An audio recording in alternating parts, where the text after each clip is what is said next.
在国人10大死因当中，除了癌症排名第一，其中高血压、脑血管拢是甲心脏有关系。清大病院心脏血管目前总共有22位的主治医师，算是全院第一大的次专科，而且佮甲区域病院合作。除了照护门诊甲大院的病人，一档平均实行4星内的心导管的检查甲治疗。成大心脏血管科的人力是相当的充沛的，那我们也抱持着跟这个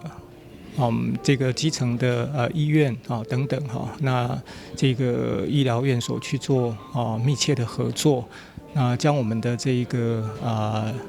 经验那可以分享到各个层级的这个医院，所以我们也跟包括像这个郭仲和、布南、那麻豆新楼医院那等等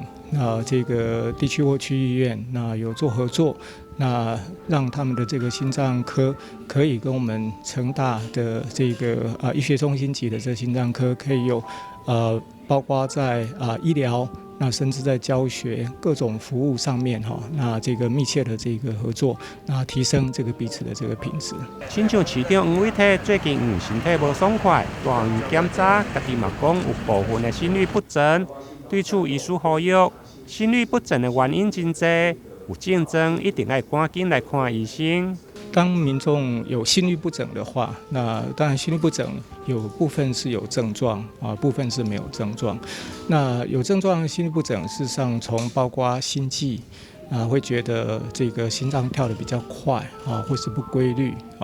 那甚至有的人会合并头晕目眩。那比较厉害的心律不整，甚至会有这个晕厥、昏倒这样子一个状况那当然就是说，民众如果说有这个心律不整的这些相关的症状的话，那当然都必须要特别的注意。那建议呢，能够到这个医疗院所，那跟这个心脏科的专科医师来讨论，那进一步的这个检查等等。那看是属于什么样的心律不整，因为心律不整有所谓的轻微的心律不整，但是甚至有些心律不整是会造成所谓的生命上面的一些风险所以能够及早把这个心律不整的这些